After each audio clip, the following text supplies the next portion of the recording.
શ્રી જગન્નાથજીએ લખી આપ્યો હતો. એકમ શાસ્ત્રમ દેવકી પુત્ર ગીતમ, એકો દેવો દેવકી પુત્ર એવ, મંત્રોપેકસ્તસ્ય નામાનિ યાનિ, કર્માપ્યેકમ તસ્ય દેવસ્ય સેવા. હવે આનાથી મોટું પ્રમાણ તો બીજું શું હોઈ શકે કે જે સ્વયં ભગવાન પાસેથી આપણને પ્રાપ્ત થયું હોય. હવે આજે આપણે જે અધ્યાય 12 ભક્તિ યોગની ચર્ચા કરીશું તેનો પ્રારંભ અર્જુનના એક એવા પ્રશ્નથી થાય છે કે જે ભક્તો સ્વયં સુંદર મનુષ્ય વિગ્રહ ધારણ કરેલા આનંદમય સાકાર પૂર્ણ પુરુષોત્તમની સેવા કરે છે અને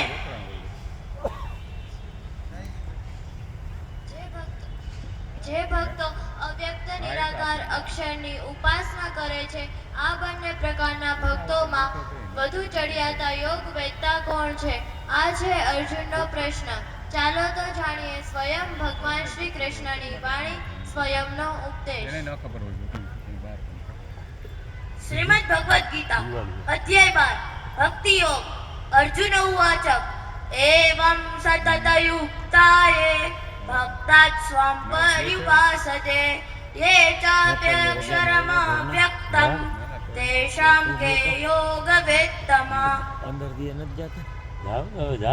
જે અનન્ય પ્રેમી ભક્તજનો નિરંતર આપના ભજન ધ્યાનમાં રચ્યા પચ્યા રહીને આપ સગુણ સ્વરૂપ પરમેશ્વરને ભજે છે અને બીજા ભક્તો જે કેવળ અવિનાશી નિરાકાર બ્રહ્મને જ ભજે છે, ઉપાસના કરે છે, આ બંને પ્રકારના ભક્તોમાં વધુ ચડિયાતા કોણ? શ્રી ભગવાન ઉવાચ મય્યવેશ્ય મનો યે મામ નિત્યયુક્તા ઉપાસતે શ્રદ્ધયા પરયોપેતાસ્તે મે યુક્ત તમામતા. જે ભક્તજનો મારામાં મન રાખી નિરંતર મારા ભજન ધ્યાનમાં રચ્યા પચ્યા રહેનાર અત્યંત શ્રદ્ધા ભાવથી યુક્ત થઈ મુજ સગુણ સ્વરૂપ પરમેશ્વરને જ ભજે છે, તેઓ મને યોગીઓમાં વધુ ચડિયાતા યોગી રૂપે માન્ય છે. યે ત્વક્ષરમ અનિર્દેશ્યમ અવ્યક્તમ પર્યુપાસતે સર્વત્ર ગમચિંત્યમ ચ કૂટસ્થમ અચલં ધ્રુવમ. સંયમ્યેન્દ્રિયં ગામં સર્વત્ર સમબુદ્ધયઃ તે પ્રાપ્નુવન્તિ મામેવ સર્વભૂતહિતરતાઃ.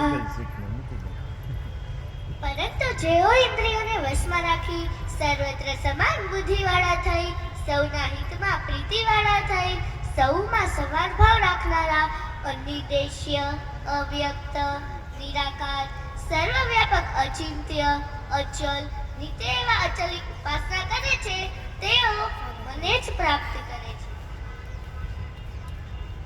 ક્લેશોધિકતરસ્તેષાં અવ્યક્તાસક્તચેતસાં અવ્યક્તા હિ ગતિર્દુઃખં દેહવદ્ભીરવાપ્યતે. અવ્યક્તમાં આસક્ત ચિત્તવાળાને અધિક કલેશ થાય છે, કારણ કે રસ સ્વરૂપ આનંદ રૂપની પ્રાપ્તિ થતી નથી.